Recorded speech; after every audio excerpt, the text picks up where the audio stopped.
Bonjour à tous. Donc, le premier cours aujourd'hui va être consacré à examiner un certain nombre d'éléments concernant la présidentialisation des démocraties. Je ne reprends pas l'historique de la présidentialisation des démocraties car je considère que le cours de l'an dernier a permis d'explorer les trois grands moments de cette histoire, 1848 en France, Weimar en Allemagne et puis bien sûr le moment gaulliste en France. La présidentialisation, il faut toujours avoir ces éléments en tête, à trois dimensions. Une dimension institutionnelle, c'est l'avènement de la prééminence de l'exécutif. Une dimension, et donc ça que l'on rencontre dans tous les pays. Une deuxième dimension, elle, constitutionnelle, qui est l'élection au suffrage universel de la tête de l'exécutif, et que là, on ne rencontre que dans un certain nombre de pays. Et troisièmement, une dimension fonctionnelle, la personnalisation de la politique.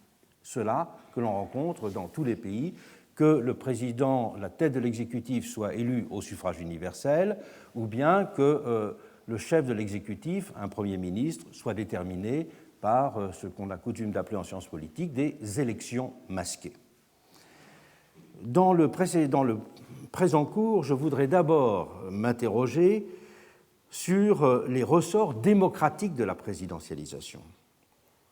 Car au-delà de la production médiatique d'une personnalisation de la politique, souvent on met l'accent sur cette fonction de médiatique, il y a des ressorts proprement démocratiques à la présidentialisation. Ils sont de trois ordres. La présidentialisation apporte d'abord une réponse à une demande sociale d'imputation.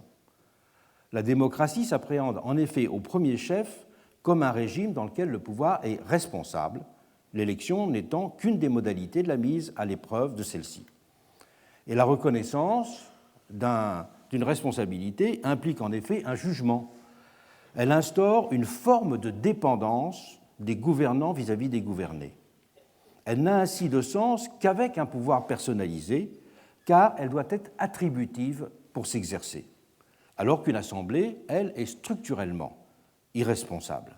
C'est un point sur lequel Necker, le premier véritable théoricien du pouvoir exécutif, dans son fameux livre de 1792, Du pouvoir exécutif dans les grands États, avait fortement mis l'accent. Comment, avait-il demandé à propos des assemblées révolutionnaires, ne serait-on pas effrayé de l'autorité sans borne d'un être collectif qui, passant dans un clin d'œil d'une nature vivante à une nature abstraite, n'a besoin ni de compassion ni de pitié et ne redoute pour lui-même ni condamnation ni censure. Situé aux antipodes des vues politiques de Necker, un Fréron, celui qui était l'éditeur de l'Orateur du peuple, avait développé une analyse comparable. Il avait appelé en l'an 3, fameusement, ses collègues parlementaires à retirer, je le cite, de leurs mains inviolables un pouvoir exécutif qu'il souhaitait, lui, voir confié à des mains responsables. Responsabilité nécessairement liée, de son point de vue, à une élection populaire. Ces deux critiques du régime d'assemblée avaient alors été inaudibles, tant les vertus d'un principe d'impersonnalité constituaient un dogme indiscutable. Mais l'idée fera son chemin. Les citoyens auront en effet clairement le sentiment d'une confiscation, d'une privatisation de l'exercice de la responsabilité du pouvoir dans les gouvernements que l'on peut dire représentatifs, aristocratiques, traditionnels. Car tout se jouait alors dans un monde clos, des partis, des arrangements parlementaires. À l'inverse, le principe de l'élection de la tête de l'exécutif radicalise et polarise la responsabilité.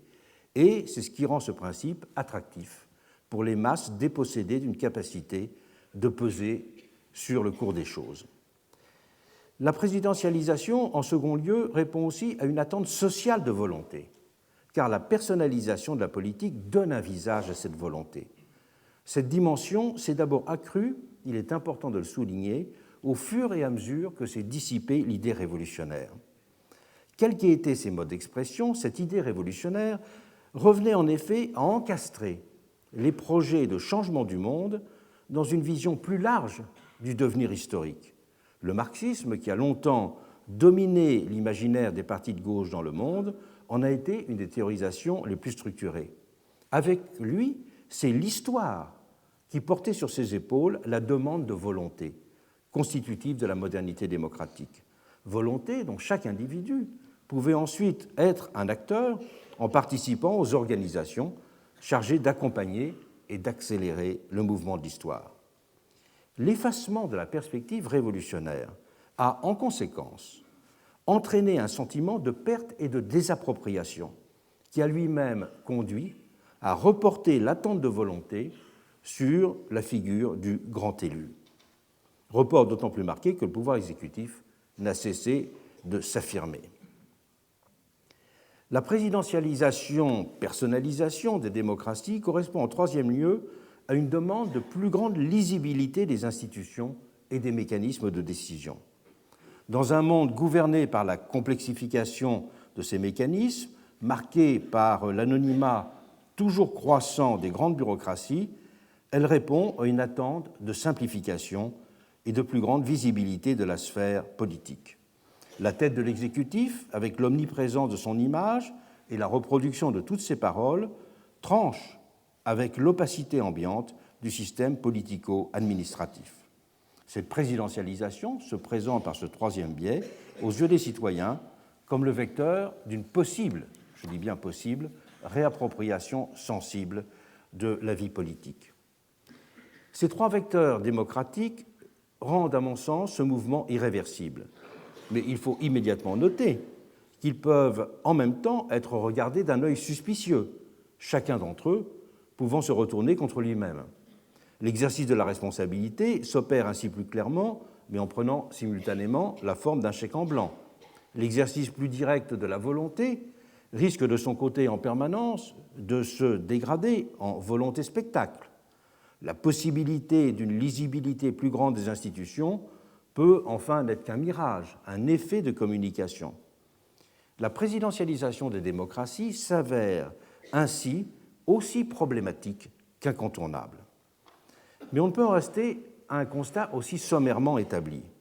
Pour avancer dans l'analyse, il faut distinguer dans ce caractère problématique ce qui tient au mode d'institution et de légitimation de l'exécutif, l'élection, et ce qui renvoie à la nature même du présidentialisme, la suprématie de l'exécutif sur le législatif.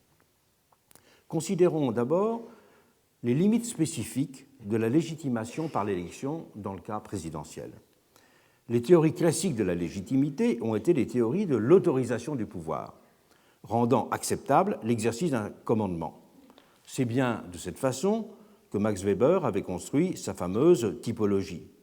C'est aussi de cette façon que Ferrero avait compris les choses dans un ouvrage lui aussi mûri dans la tourmente d'un conflit mondial, Les génies invisibles de la cité, livre qui était un des livres de chevet du général de Gaulle. Les principes de légitimité, disait Ferrero, sont des justifications du pouvoir, c'est-à-dire du droit de commander. Parmi toutes les inégalités humaines, poursuivait-il, aucune n'a autant besoin de se justifier devant la raison que l'inégalité établie par le pouvoir. Si le pouvoir vient d'en haut, la légitimité, estimait-il, en parlant des sociétés modernes, vient toujours d'en bas, car elle implique d'une manière ou d'une autre le consentement actif ou passif, mais sincère, de ceux qui doivent obéir. Consentement essentiellement exprimé par le biais de l'élection en démocratie. Le maître mot de la démocratie, en déduisait logiquement Max Weber, est de choisir directement un chef. C'est la définition la plus concise que l'on puisse effectivement donner de la démocratie d'autorisation. Tout un ensemble de réflexions contemporaines sur le leadership en démocratie reviennent toujours, in fine, à cette théorie weberienne des liens entre charisme et choix populaire. Et l'extension planétaire de l'élection suffrage universel de la tête de l'exécutif témoigne de la force de ce qui est devenu une sorte d'évidence pratique. Mais cette vision n'a en même temps cessé de susciter des résistances et des interrogations, tant il apparaît évident que l'élection ne suffit pas à régler le rapport entre gouverné et gouvernant. Faute d'alternative, elle a pourtant fini par s'imposer, même si c'est souvent sur le mode d'une fatalité résignée. Le problème est que les limites d'une légitimation par le seul suffrage universel sont particulièrement marquées dans le contexte du présidentialisme. On peut dire que l'élection de la tête de l'exécutif exacerbe en effet tout un ensemble de tensions structurelles inhérentes au fait même de l'élection. Ces tensions structurelles sont au nombre de 4. La première résulte du fait que se mêlent dans l'élection 2 éléments, une procédure de sélection et un mode de légitimation, alors qu'une forme unique de jugement, le principe majoritaire, en détermine l'issue. Or, ces 2 éléments ne sont pas dans un même rapport à ce principe. Celui-ci s'impose aisément comme modalité arithmétique de désignation du vainqueur d'une compétition, car l'évidence des chiffres peut là accorder tout le monde, c'est un point sur lequel je reviendrai tout à l'heure. Mais il en va différemment au regard de la légitimité que confère un résultat acquis sur une telle base majoritaire. L'achèvement satisfaisant d'une procédure de sélection se double ainsi d'une légitimation inaccomplie. Et l'écart entre ces 2 éléments, il faut le souligner, est limité dans le cas d'une élection d'une assemblée représentative, car le nombre et la diversité des élus conduisent à une forme d'expression de la pluralité des intérêts et des opinions, à défaut d'une véritable volonté générale, qui d'ailleurs n'est jamais préexistante à l'expression citoyenne. Mais une élection présidentielle ne présente pas ce caractère. On peut dire que l'élection d'une seule personne ne met pas en œuvre les éléments de correction représentative qui existent dans le cadre de l'élection d'une assemblée. Le bénéficiaire de la décision électorale, dans le cas présidentiel, est donc soumis à l'épreuve d'un déficit spécifique de légitimité. Déficit qui se traduit d'abord arithmétiquement par le fait que le nombre d'électeurs ayant donné leur voix à l'élu ne représente souvent in fine que 20 à 25% des inscrits. L'écart à l'opinion, quelles que soient les limites de l'appréhension de celle-ci par les sondages ou les réseaux sociaux, apparaît du même coup immédiatement, la population dans son ensemble s'exprimant, elle, pleinement dans ce cadre. L'écart du peuple social au peuple électoral est donc particulièrement manifeste dans le cadre de cette élection. En second lieu, toute élection se lie à l'expression d'un divorce entre le type de qualités qui font le bon candidat et celles qui sont requises pour gouverner efficacement. Le bon candidat doit être capable d'attirer à lui les électeurs. Il s'agit pour lui de séduire, de manifester sa proximité, d'agglomérer des populations composites, et donc de multiplier des promesses, au moins partiellement contradictoires, et de tenir des langages différents. Tout cela à des degrés certes divers, tandis que gouverner oblige à afficher des choix et rend difficile de suivre trop longtemps des routes divergentes. Gouverner, pourrait-on dire, c'est prendre des décisions qui déchirent périodiquement le voile d'imprécision calculée que le langage politique s'efforce en permanence de tisser. Un tel divorce est donc structurellement générateur de déception et produit un rejet du monde politique. Mais ce divorce est beaucoup moins prononcé s'il s'agit d'élire de simples représentants. Parce que ceux-ci, s'ils sont dans l'opposition, peuvent d'abord continuer à tenir de façon continue leur langage de candidat. Et s'ils sont dans la majorité, ils ne sont pas directement les gouvernants et ils peuvent continuer à manifester certaines formes de distance avec le gouvernement qui est issu de la majorité qu'ils ont constituée. On le voit tous les jours. Une élection est en troisième lieu traversée par une tension entre un principe de similarité et un principe de distinction. Elle affiche d'un côté une finalité représentative au sens propre du terme, les élus ayant une fonction de figuration du social. Ils doivent pour cela être proches de ceux qui les ont choisis, être à leur image, idéalement, partager leurs préoccupations, jouer un rôle de porte-parole. La qualité dont ils doivent faire preuve pour obéir à ce principe de similarité, c'est d'être quelconque. Mais on attend de l'autre côté de l'élection qu'elle sélectionne des personnes expertes qui possèdent des talents éminents qui les différencient du reste de la population. Les représentants constituent dans ce cas une sorte d'aristocratie élective, pour reprendre une formulation souvent employée pendant la Révolution française. On peut dire que l'élection, toute élection, est une procédure qui oscille en termes d'effets attendus entre la notion de sondage représentatif ou de tirage au sort, sondage représentatif et tirage au sort étant deux modalités techniques d'expression du quelconque, et la notion de concours ou d'examen, deux procédures de hiérarchisation sélective. Et on voit bien que dans tous les débats contemporains, il y a à la fois des propositions de recours, par exemple un usage accru du tirage au sort, mais aussi des propositions qui visent à démocratiser, par exemple, la fonction d'expertise avec les jurys citoyens. Et donc c'est bien ces deux massifs qui sont classiquement examinés lorsqu'il s'agit de considérer ce qui est la fonction de l'élection. Et on peut dire que les deux principes de similarité et de distinction peuvent là encore trouver une forme d'équilibre dans une assemblée représentative. Et il est en outre possible d'imaginer des procédures et des institutions pour fortifier simultanément chacun de ces deux principes. C'est ce à quoi je viens de faire référence. L'élection populaire du chef de l'exécutif se caractérise, elle, par le fait qu'elle n'a pratiquement aucune dimension de représentation-figuration. Celui-ci peut, ce qui est différent, prétendre incarner la nation, mais il ne peut être quelconque. Cela redouble du même coup les attaques du côté de sa différence, qui se manifestent par la polarisation sur sa personne de la réponse à toutes les demandes sociales. On peut considérer à cet égard qu'il est mécaniquement institué à son corps défendant en sauveur suprême ou en deus ex machina, ce qui ne fait que redoubler les effets de son langage de candidat centré sur la promesse de pouvoir changer le monde. Et la perception d'une relative impuissance pratique de celui qui deviendra un gouvernant à l'issue de la bataille électorale n'en sera que plus forte. Une élection présidentielle présente de cette façon une triple différence avec les élections ordinaires, entre guillemets, locales, ou celles d'une assemblée représentative. Mais il faut encore noter un quatrième point, c'est que l'élection se pose toujours en termes de possible réélection. Toutes les théories de l'élection ont toujours en effet inclus une réflexion sur la réélection. C'est la perspective de la réélection qui a classiquement été considérée comme la clé du rapport entre représenté et représentant. La perspective de la réélection conduit en effet le représentant à anticiper le jugement à venir des électeurs et donc à se comporter au présent en tenant compte de cette anticipation. C'est une façon décisive de pousser l'élu à être plus fidèle à ses engagements, car de son côté, l'électeur se détermine en fonction du comportement passé du candidat. C'est ce qu'on appelle le vote rétrospectif.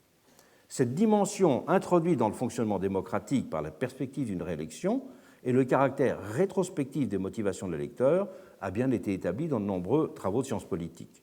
De même qu'a été évalué l'avantage qu'il y avait à être le candidat sortant. Aux États-Unis, il y a notamment une énorme littérature sur ce qu'on appelle l'incumbency. Mais ces facteurs, qui jouent un rôle très sensible au niveau d'élections locales, sont beaucoup moins marqués dans le cas d'une élection présidentielle. Essentiellement, me semble-t-il, parce que le caractère principalement négatif du vote est dans ce cas plus affirmé, donnant du même coup un avantage substantiel aux primo-candidats dont le langage de campagne n'est pas susceptible d'être contredit par des actes de gouvernement. L'élection populaire de la tête de l'exécutif radicalise enfin l'opération de distinction à laquelle procède tout scrutin, par la position unique qu'elle confère aux détenteurs de cette charge. L'élévation personnelle spécifique de l'élu qui en résulte se double en effet d'une distinction de légitimité par rapport aux autres pouvoirs, en établissant un lien direct avec les électeurs, c'est-à-dire sans la médiation organisée des partis, l'élu est doté d'une sorte de super-légitimité qui tend mécaniquement d'ailleurs à alimenter un certain illibéralisme. Cette hiérarchie implicite entre légitimité faible du pouvoir législatif, expression des divisions partisanes et donc par essence divisée, et légitimité forte de l'exécutif, expression de l'un du social, a été au cœur de la vision gaulliste. De Gaulle s'en était longuement expliqué, notamment dans la célèbre conférence de presse du 31 janvier 1964. L'esprit de la Constitution nouvelle, avait-il alors dit, consiste, tout en gardant un Parlement législatif, à faire en sorte que le pouvoir ne soit plus la chose des partisans, mais qu'il procède directement du peuple, ce qui implique que le chef de l'État élu par la nation en soit la source et le seul détenteur. Vous savez, il était très critique du modèle présidentiel américain, qui implique qu'il y ait une stricte séparation des pouvoirs qu'il jugeait inapplicable en France du fait de la rigidité des divisions partisanes. Pour lui, le présidentialisme était d'abord synonyme de légitime concentration des pouvoirs.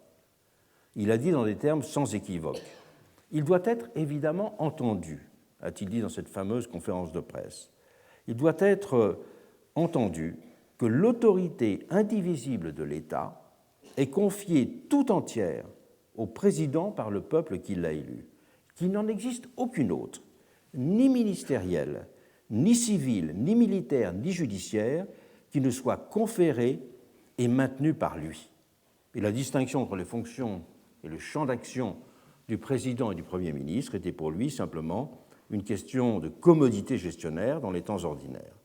Et peu de temps après, il a répété de façon fameuse qu'il fallait distinguer les vainqueurs de compétitions locales et l'élu national. Donc, des élus n'étaient que des vainqueurs de compétitions locales et d'autres étaient des élus nationaux. D'où la potentialité que l'on peut dire illibérale du présidentialisme. Celle-ci ne découle pas en soi du phénomène de polarisation, personnalisation, mais découle du lien de celui-ci avec une conception étroitement majoritaire de la démocratie. Le problème de la règle majoritaire, je reviens rapidement sur ce point que je n'ai fait qu'évoquer tout à l'heure, est qu'elle superpose pratiquement un principe de justification et une technique de décision, alors que ces deux éléments ne sont pas de même nature et n'entraînent pas les mêmes conséquences.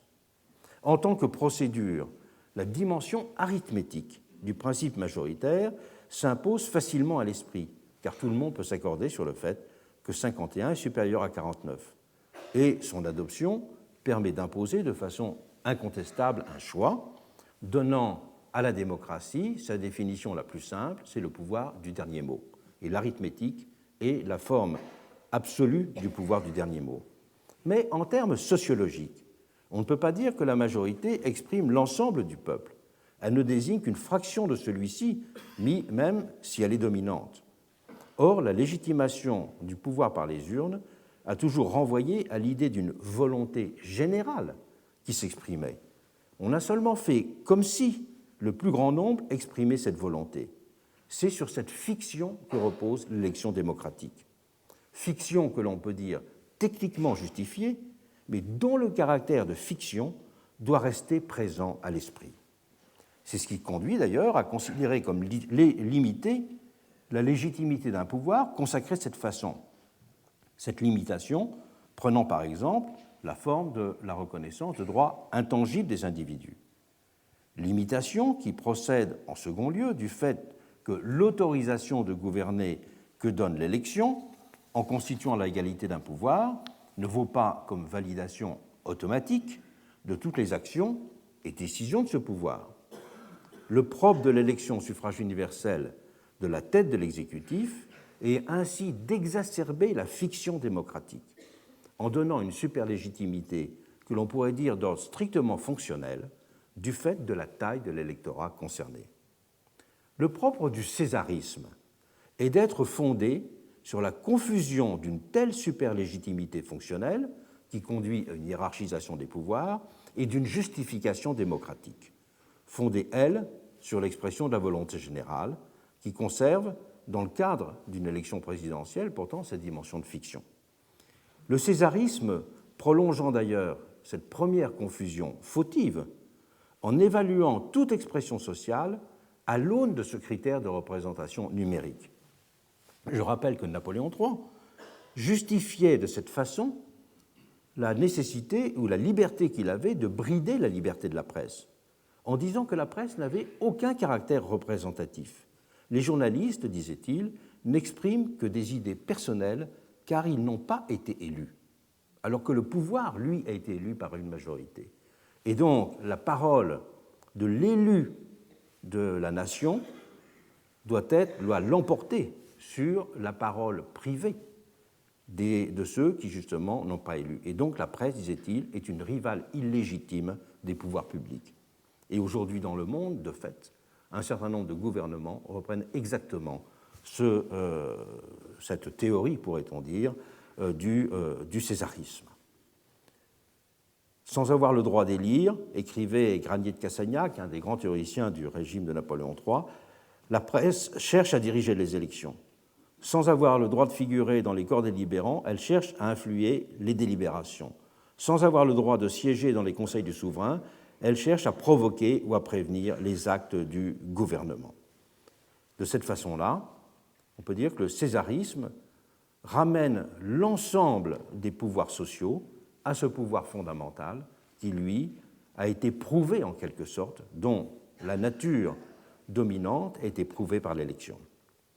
On peut dire que la pente vers une telle interprétation, explicitement illibérale, dans le cas français, est en quelque sorte assouplie, parce que la France est restée un État de droit. Mais elle aurait pu aussi, logiquement, conduire à la justification d'un gouvernement franchement autoritaire, comme en témoigne sa vision intégraliste que l'on voit dans tout un ensemble de démocraties autoritaires dans le monde aujourd'hui.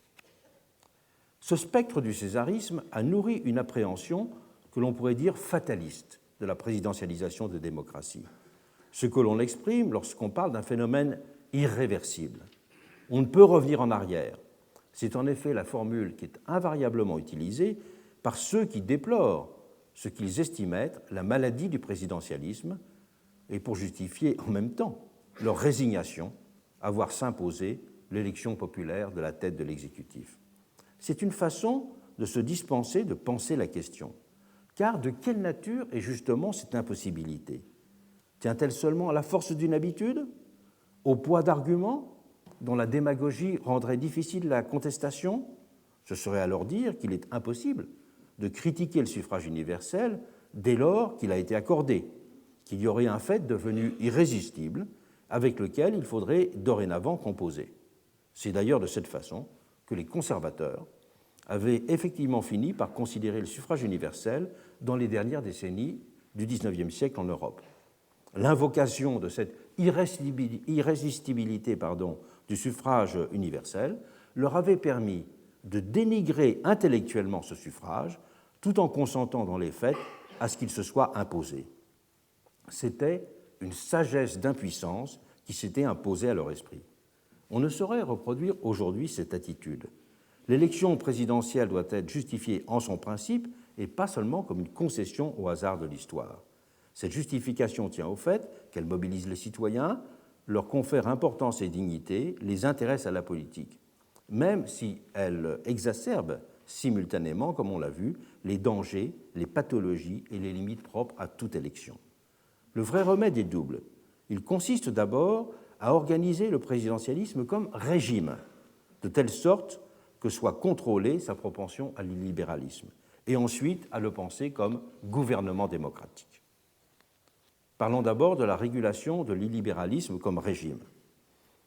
3 grandes techniques ont été utilisées. L'encadrement de l'élection, la reparlementarisation des démocraties et le retour à des pouvoirs impersonnels.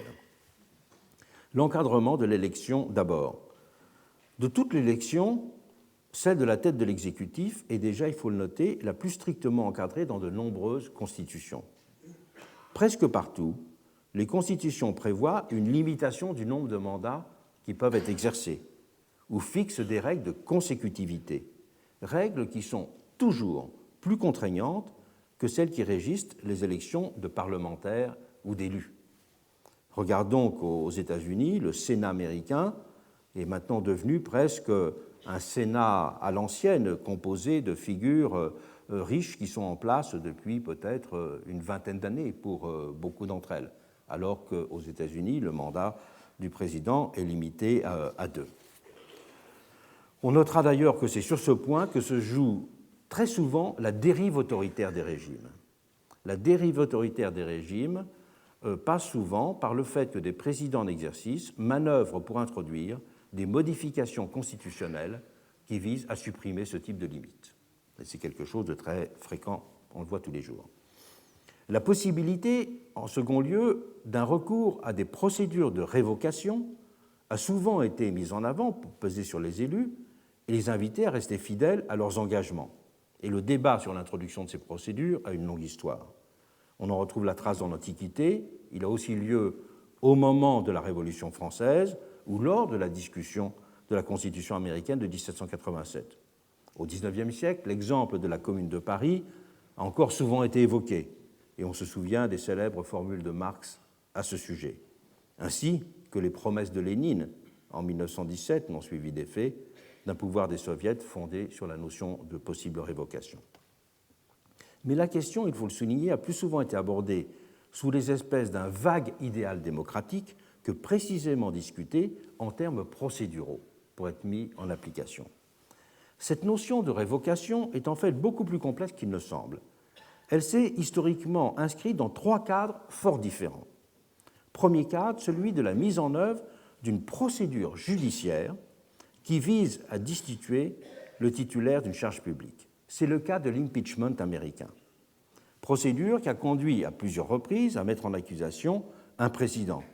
Procédure très lourde, aux conditions de déclenchement relativement floues, ayant souvent, on l'a vu, une dimension qui était indissociablement morale et politique. Ce flou est lié au fait qu'a été repris dans la Constitution américaine les causes d'impeachment qu'il y avait eu dans l'ancienne tradition anglaise, à savoir treason, bribery or other high crimes and misdemeanors. C'est-à-dire que la notion de misdemeanors, de délit, est extrêmement vague, alors que celle, bien sûr, de trahison et de corruption est plus précise. Et les pères fondateurs américains se sont directement référés, d'ailleurs, à cette procédure anglaise pour l'instituer comme une bride mise sur l'exécutif par le corps législatif. L'impeachment américain a été inventé à cause de la séparation des pouvoirs. C'est le fait de la séparation des pouvoirs dans la Constitution américaine qui empêchait, ce qui existait partout ailleurs dans les autres pays, la formation d'une responsabilité politique des ministres devant le Parlement. Alors que partout il y avait une forme de responsabilité politique qui existait sur ce mode, et l'Angleterre a été l'endroit où elle s'est inventée, eh bien aux États-Unis, la séparation du pouvoir le rendait impossible. On peut dire donc que c'était un moyen archaïque, compensateur de l'absence de mécanismes spécifiques d'exercice de la responsabilité de l'exécutif. Et c'est bien de cette façon, quand on lit le Fédéraliste, que Hamilton et Madison ont défendu cette notion d'impeachment qui a été très discutée dans les conventions de ratification. On peut considérer maintenant que la procédure semble devenue très difficile à envisager pour autre chose que des grands crimes et qu'elle ne peut pas, en tout cas, être conçue comme équivalente au système du recall, dont je vais parler dans un instant, qui existe dans celle des États de l'Ouest, enfin de certains d'entre eux. Et de façon plus effective, dans certains pays, c'est aujourd'hui à travers la notion de responsabilité pénale du chef de l'exécutif qu'une procédure de destitution est parfois envisagée, tout en étant sérieusement encadrée. La révocation peut être conçue d'une deuxième façon. Elle peut être conçue comme une dérivation de la notion de mandat impératif, constituant alors la sanction d'un manquement à des engagements électoraux. Et c'est de cette façon que la notion de révocation a d'ailleurs été historiquement la plus souvent considérée en Europe et notamment dans le cas français. Sanction qui peut être mise en œuvre d'une double façon, par le déclenchement d'une nouvelle élection provoquée par la mise en œuvre victorieuse d'un réforme révocatoire, ou bien de façon strictement judiciaire, les électeurs pouvant porter plainte contre leurs élus pour non-respect de leurs engagements. Le mandat politique étant alors considéré dans ce cas comme équivalent à un mandat civil. Il y a eu des dizaines de propositions de loi allant dans ce sens dans la France des années 1880 à 1890. Elles ont été rejetées au nom de la conception classique du gouvernement représentatif qui implique la liberté de l'élu et aussi de leurs difficultés d'application pratique. Mais il y avait une logique de considérer que si le mandat est considéré comme un mandat civil, eh bien, celui qui n'a pas respecté ce mandat peut être poursuivi en justice. En tout cas, il y avait une logique intellectuelle. La demande de révocation peut, en troisième lieu, simplement tenir à la formulation d'une appréciation négative de la politique d'un élu ou de sa conduite. Et elle doit se lier pratiquement dans ce cas à l'organisation d'un référendum d'initiative populaire. C'est ce qui se passe avec la procédure du recall américain, qui est instituée dans 18 des États de ce pays, seuls 7 États requérant d'ailleurs des motifs spécifiques pour provoquer son déclenchement. C'est-à-dire que dans la majorité des États américains, la procédure de recall peut être déclenchée pour n'importe quelle raison.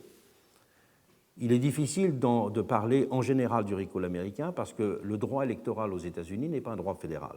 Donc chaque État a son droit spécifique et les conditions de mise en place de la procédure du recall concernant le nombre de personnes qui doivent être à l'origine de l'initiative populaire, la formulation de la question soumise au référendum sont extrêmement variées. Ce qu'on peut dire, c'est que dans ce domaine, comme dans celui de l'organisation des référendums populaires en général, le principe général est rien. Tout se joue dans le détail des procédures. Si le déclenchement d'un référendum révocatoire ne nécessitait par exemple que l'initiative d'un nombre limité d'électeurs, 10% par exemple, et que celui-ci pouvait être lancé à tout moment, y compris peu de temps après l'élection, celle-ci perdrait toute signification. À l'inverse, si les conditions d'organisation étaient très restrictives, cela reviendrait à en faire un instrument de recours lié à des circonstances tout à fait exceptionnelles. Et c'est à cela que revenait, dans la Constitution allemande de 1919, le fameux article 43. Le fameux article 43 de la Constitution de Weimar, validé par Preuss et par Weber, prévoyait que le président du Reich puisse être déposé par un vote populaire, ce vote populaire ne pouvant être organisé qu'à la demande des 2/3 des parlementaires, ce qui était une condition extrêmement difficile à remplir. On notera aujourd'hui qu'il y a 2 pays, le Belize et le Venezuela, qui ont mis en place des mécanismes de cette nature. Dans le cas du Venezuela, la procédure peut être déclenchée à partir de la moitié du terme d'un mandat, si 20% des électeurs inscrits demandent l'organisation d'un référendum révocatoire. Mais la révocation ne peut être décidée que si le nombre de votants en la faveur de cette révocation constitue un nombre de votants supérieur au nombre d'électeurs qui avaient précédemment élu le président. Donc c'est une condition extrêmement difficile à remplir. Et en plus, il faut qu'au moins 25% des électeurs inscrits aient pris part au vote. Il y a eu un exemple, en 2004, l'opposition a réussi à obtenir 20% des inscrits pour une pétition, mais ils n'ont pas gagné le référendum. Et l'autre pays, le Belize, qui est un petit pays d'Amérique centrale, a des conditions encore plus draconiennes. On peut dire que la procédure française de destitution du chef de l'État, telle qu'elle a été introduite par la révision constitutionnelle de 2007, dans les articles 67 et 68, constitue une variante en mineur de cette dernière approche politique. Le but de cette réforme, qui avait été souhaitée par le président de la République en 2002, une commission présidée par le juriste Pierre Avril avait été mise en place, le but avait été d'en finir, avait expliqué le rapporteur, avec la doctrine monarchique du roi qui ne peut mal faire, c'est-à-dire du souverain tout à fait irresponsable. Cette impunité avait été jugée intolérable. Et le rapport avait parlé de la nécessité d'introduire une soupape de sûreté. Mais le statut de la procédure de destitution n'avait en même temps pas été clairement défini. Parce que tout en soulignant que l'idée n'était pas d'introduire une sorte de responsabilité politique, à l'image ressemblant à celle qu'il y a pour un gouvernement devant une assemblée. Il était dit que ça ne pouvait pas non plus être une responsabilité pénale, parce que là, le principe de l'irresponsabilité pénale est quand même fondamental. L'expression vague qui avait été utilisée, c'était de situer la responsabilité du chef de l'État dans le registre politique. Donc c'était quelque chose de très vague. Et il s'en fait agi de mettre en place une procédure exceptionnelle pour faire face à des situations elles-mêmes exceptionnelles. La Constitution ne prévoit pas ces cas. Il dit simplement que le président peut être destitué en cas de manquement à ses devoirs manifestement incompatibles avec l'exercice de son mandat. Donc c'est une définition extrêmement large. Le rapport donne comme exemple, 3 exemples. Avant, le président pouvait, toutes les constitutions des pays disent que pour haute trahison, un président peut être destitué. Mais là, le rapport donnait comme autre exemple l'exemple du crime, et donnait comme autre exemple aussi, ce qui est plus intéressant, parce que ça peut se passer normalement plus souvent, c'est l'utilisation manifestement abusive des prérogatives constitutionnelles.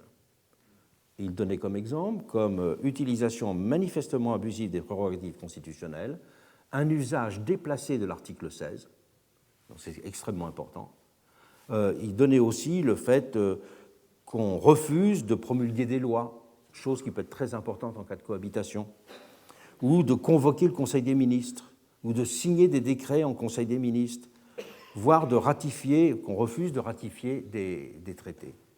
Donc là, c'est tout de même, on peut dire, une forme de régulation extrêmement importante de l'illibéralisme présidentiel, mais toutes ces formes de régulation liées à l'idée de révocation ont une double caractéristique, c'est qu'elles peuvent être mises en œuvre généralement, sauf le cas de recall américain, mais ce n'est pas au niveau fédéral, ne peuvent être mises en œuvre que dans des circonstances relativement exceptionnelles, avec des procédures elles-mêmes relativement exceptionnelles. En France, il faut à la fois qu'il y ait que le Sénat et l'Assemblée nationale votent chacun à la majorité le projet de destitution, et qu'ensuite, les 2 assemblées sont constituées en haute cour, et que cette haute cour décide de la destitution. Donc c'est une condition quand même qui est très lourde. Mais indépendamment de cet usage dans les circonstances exceptionnelles, le problème des mécanismes de révocation, c'est qu'ils participent d'une correction de la procédure électorale. Ils restent inscrits dans le champ ainsi de la démocratie d'autorisation, parce qu'ils font toujours reposer sur l'élection ou des conditions de destitution d'un élu et de réélection d'un autre la charge de l'accomplissement démocratique. Le deuxième grand vecteur de limitation de l'illibéralisme présidentiel a consisté à réfléchir à la reparlementarisation des démocraties. Il faut rappeler que la présidentialisation des démocraties s'était presque partout accompagnée de la mise en place de ce qu'on avait appelé le parlementarisme rationalisé. Et on a désigné par ce terme de parlementarisme rationalisé l'ensemble des mécanismes et des formes d'encadrement de l'activité parlementaire qui permettaient de prévenir des risques d'instabilité gouvernementale chronique, ceux qui sont inhérents au régime d'assemblée normaux qui avaient constitué au XIXe siècle et encore dans l'entre-deux-guerres l'idéal type du parlementarisme. Ces mécanismes consistent pour l'essentiel à rendre plus difficile la mise en œuvre de la responsabilité ministérielle par l'adoption de mécanismes procéduraux contraignants qui régissent le fonctionnement parlementaire. Les conditions de recours à la dissolution, la mise en place de délais contraignants pour le dépôt d'une motion de censure et surtout des conditions de majorité renforcées pour valider une telle motion, ou des techniques électorales qui favorisent l'expression de majorité nette, comme la limitation de la proportionnelle, les modalités d'accès à un éventuel second tour, etc. Le but a été dans tous les cas de protéger l'exécutif vis-à-vis du législatif. Et même dans les pays qui n'ont pas été des pays avec un président élu au suffrage universel, ces mécanismes de rationalisation du parlementarisme ont été introduits, et l'Allemagne a été un des premiers pays européens à s'engager dans cette direction après la Deuxième Guerre mondiale, en fixant notamment des conditions très contraignantes à l'exercice d'une motion de censure, celles-ci ne pouvant être mises en œuvre qu'à la condition positive d'être déclenchées par une opposition capable de constituer une majorité cohérente. En Grande-Bretagne, le recours à la dissolution a de son côté constitué un instrument décisif de renforcement de l'exécutif en le rendant de fait maître du calendrier électoral. Je rappelle qu'à la différence de la France, l'usage de la dissolution est un usage très courant en Grande-Bretagne et qu'il est très rare qu'un terme électoral arrive à son échéance. Le gouvernement choisit dans les derniers mois le moment qui lui semble le plus favorable, et ça n'est jamais simplement une date qui est fixée selon les normes calendaires ordinaires. Grande-Bretagne et Allemagne sont deux pays qui ne sont pas des pays qui appartiennent justement à la tradition présidentielle classique. Ils font partie de ce conservatoire européen, au contraire, du parlementarisme. La Ve République, elle a bien sûr été essentiellement construite en marquant la rupture avec le régime précédent sur cette base du parlementarisme rationalisé, notamment avec les fameux articles 49 de la Constitution et le fameux article 49.3 qui a souvent été mis en œuvre et souvent en tout cas évoqué. Et aussi cet article qui, comme en Allemagne, met une contrainte très forte sur l'expression majoritaire pour obtenir une motion de censure, et l'article aussi qui permet de faire passer un texte sans vote à la condition qu'une motion de censure ne soit pas déposée et ne soit pas votée. Donc là, c'est vraiment une des formes, je dirais, les plus fortes du parlementarisme rationalisé. Est-ce qu'il y a eu dans cette matière une exception française, la Ve République constituant un modèle ultra-présidentiel particulièrement menaçant? La mémoire vive du césarisme rend certes les Français particulièrement attentifs aux pathologies qui peuvent dériver d'une élection au suffrage universel. Et parfois, la parole gaulliste a favorisé la crainte d'un glissement vers l'autoritarisme, notamment à travers les formulations des conférences de presse de 1964 et d'une autre conférence de presse de 1967 à lesquelles j'ai fait référence tout à l'heure. Mais aujourd'hui, sur le fond, considéré dans la perspective d'une comparaison internationale, le modèle présidentiel français est en fait progressivement rentré dans la norme. Si en France comme ailleurs, le rôle politique du Parlement dans la direction du pays a été politiquement secondarisé, l'ascendant de l'exécutif étant clairement affirmé, les fonctions parlementaires de contrôle, d'évaluation et d'interpellation ont en effet été parallèlement renforcées, notamment à travers la grande réforme constitutionnelle de 2008 qui a amendé 47 articles de la Constitution. Une réforme constitutionnelle un peu fourre-tout, puisqu'à la fois elle a mis en place le défenseur des droits, à la fois elle a réformé le Conseil économique et social, mais elle a aussi, et au premier chef, traité évidemment de l'évolution des institutions. Et le rapport qui a été commandité, dans lequel il y a eu des personnalités politiques de tous bords et des grands juristes, a parlé d'un nécessaire rééquilibrage des institutions par un accroissement des attributions et du rôle du Parlement et explicitement souligné, je cite, l'impératif de desserrer l'étau du parlementarisme rationalisé. Donc c'est véritablement un tournant, et ce tournant a même fait parler de nouvelle constitution. En ce qui concerne la définition même du rôle du Parlement, il a changé de façon considérable, car dans les constitutions je dirais, traditionnelles, le rôle du Parlement, c'est d'élaborer la loi. Alors que là, la réforme constitutionnelle, en son article 27, dit simplement que le Parlement a trois fonctions. Voter la loi, voter, c'est-à-dire non pas élaborer la loi, voter la loi, contrôler l'action du gouvernement et évaluer les politiques publiques. Donc c'est véritablement, on met l'accent sur le vote, mais pas l'élaboration, et on met l'accent sur le contrôle et l'évaluation.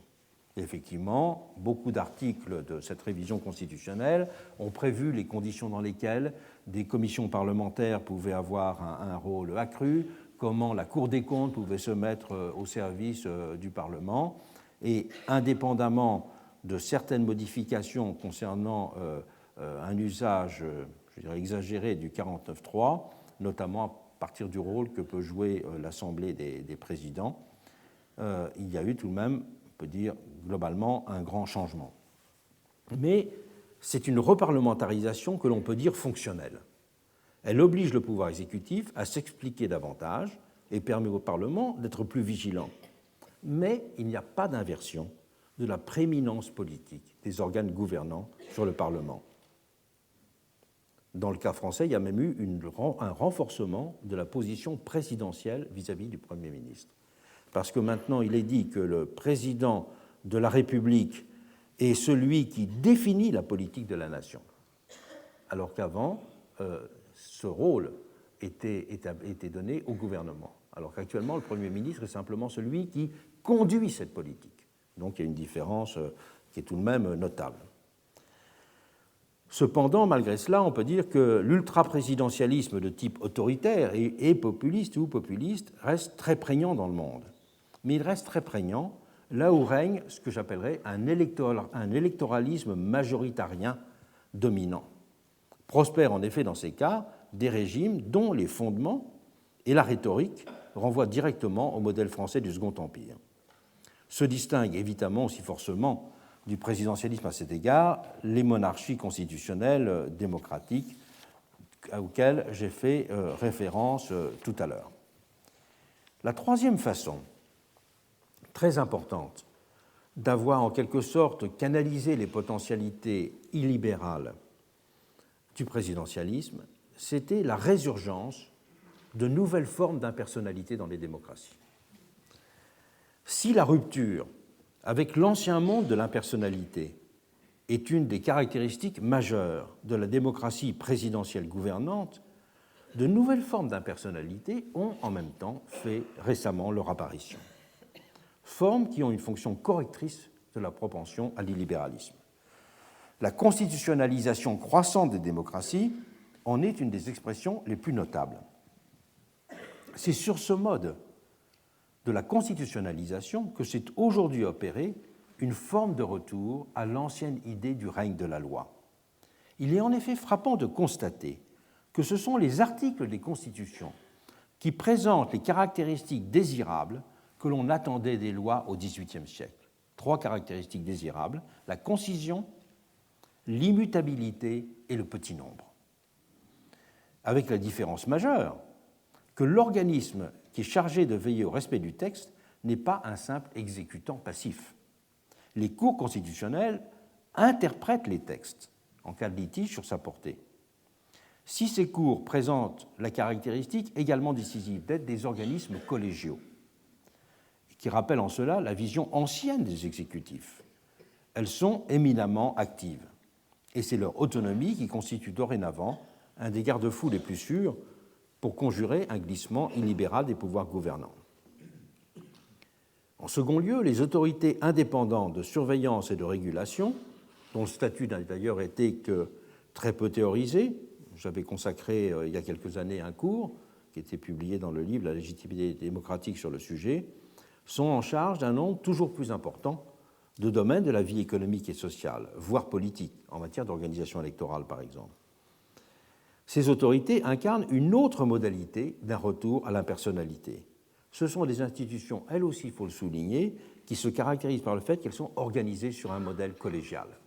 Donc il est très important de voir que les institutions de l'impersonnalité aujourd'hui sont également des institutions organisées sur un mode collégial. Elles ont à gérer des raretés, veiller au fonctionnement de certains marchés, défendre des droits de façon à éviter les effets de favoritisme, de domination, de discrimination, de monopole destructeur de l'égalité des droits, de l'autonomie des personnes ou encore du caractère public de certaines ressources ou activités. C'est le principe d'impartialité qui définit dans ce cas le rapport démocratique à la généralité. Et elles opèrent dans des domaines où une dimension d'objectivité est socialement requise. Objectivité dont ces institutions sont les gardiennes, ou sont appelées à être les gardiennes, à travers l'attention au fonctionnement de la concurrence, par exemple, au maintien de formes de consensus, deux figures de la généralité. C'est sur ce mode aujourd'hui que renaissent des pouvoirs désubjectivés dans les démocraties. Pouvoirs liés à des fonctionnalités spécifiques et à des champs d'intervention bien circonscrits. Pouvoirs dont l'instauration a à la fois résulté d'une pression citoyenne très conséquente et d'une concession des instances gouvernantes. Avec le développement de ces institutions s'est édifié un autre rempart contre l'illibéralisme. Et leur vitalité est ainsi devenue aussi essentielle que celle des cours constitutionnelles à l'âge de la présidentialisation des démocraties. Même si elles n'ont pas encore trouvé, je dirais, la théorie adéquate à leur rôle démocratique. Mais cette vitalité ne doit pas être assimilée à une forme de dépolitisation. Ces deux catégories d'institutions ne sont en effet pas extérieures au champ démocratique, elles sont même en son cœur, mais elles correspondent à d'autres modalités de mise en œuvre de la volonté générale que celles qui résultent du jugement majoritaire. Elles s'inscrivent dans un régime que l'on peut dire, en suivant le juriste Dominique Rousseau, d'énonciation concurrentielle de la volonté générale. Ces instances encadrent et régulent les organes gouvernants, mais ne les remplacent pas.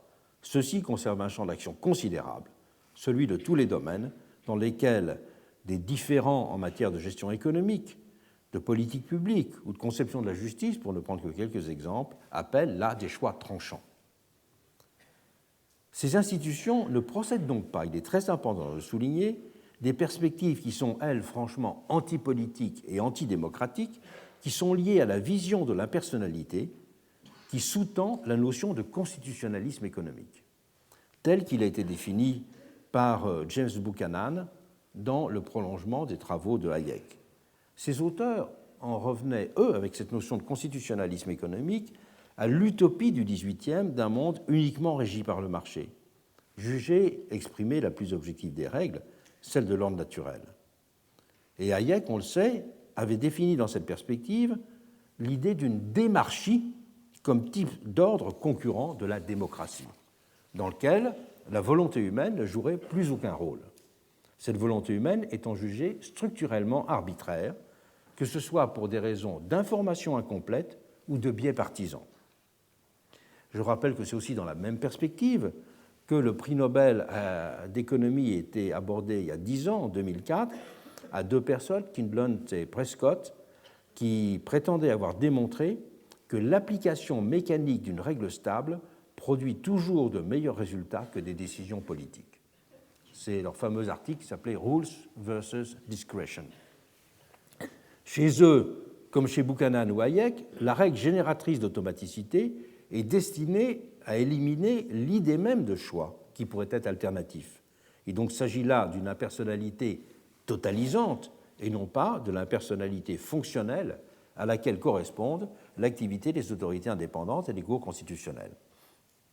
Se distinguent aussi de cette impersonnalité fonctionnelle les formes de gouvernement par les nombres et de gouvernance. La notion de gouvernement, l'expression de gouvernement par les nombres ayant été employée par Alain Suppiot dans son cours ici il y a 2 ans. Un exemple de ce gouvernement par le nombre, qui ne cesse de faire la une de l'actualité, est constitué par les déficits chiffrés de déficit budgétaire admissibles dans les pays de l'Union européenne, tels qu'ils ont été fixés par le traité de stabilité. Tous les habitants de l'Europe ont en tête, par exemple, le chiffre de 3%, qui définit le plafond budgétaire autorisé en pourcentage rapporté au PIB, tant il a fait l'objet de commentaires quotidiens dans la presse. Son caractère mécanique est souvent contesté et son application fait l'objet d'incessantes négociations. Et on a parlé à ce propos de pilotage automatique. Mais il ne s'agit pas dans ce cas d'un constitutionnalisme économique au sens de celui de Buchanan et de Hayek. Ces chiffres ne font en effet que servir de substitut minimaliste à un défaut de constitution de l'Europe en un espace politique unifié. Le pilotage automatique, c'est en effet ce sur quoi on peut s'accorder quand on ne s'accorde sur rien d'autre. Donc il a une dimension politique et il n'a pas une dimension théorique. C'est une dimension politique du pilotage automatique qui fait donc la différence avec le constitutionnalisme économique. Et donc le constitutionnalisme économique qui viserait, et c'était proposé, à introduire dans des constitutions, là, des chiffres de déficit budgétaire admissible, ne sont pas du même ordre que ce gouvernement par les chiffres, me semble-t-il, au niveau européen. Il en va de même avec la notion de gouvernance. Elle renvoie à des modes de pilotage et de décision interactifs qui associent une pluralité d'acteurs, États, ONG, opérateurs privés, dans des processus enchevêtrés et continus de négociation et de compromis, qui ne s'insèrent pas dans un univers hiérarchisé de normes. Un niveau microéconomique, c'est l'équivalent d'une gestion décentralisée et participative.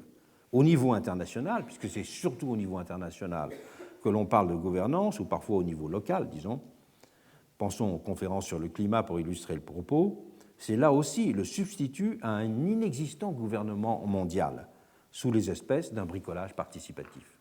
Et donc, ça n'a pas du tout le même statut que la prétention, je dirais, théorique, là aussi, qu'il y a derrière l'idée d'impersonnalité chez Hayek, qui était théorisée de façon politique. On est dans ce cas du gouvernement par les nombres ou dans celui de la gouvernance, dans des formes d'entre-deux pré-politiques et pré-démocratiques. Ces trois différentes façons, par la régulation de l'élection, par l'impersonnalité ou par la reparlementarisation, ces trois façons de concevoir l'encadrement des potentialités illibérales du présidentialisme peuvent jouer un rôle majeur, mais elles ne répondent pas à la question de l'exercice démocratique au quotidien de ce pouvoir. Et donc, ce sont cette question que nous allons explorer dans les séances qui viennent, à commencer par tout à l'heure.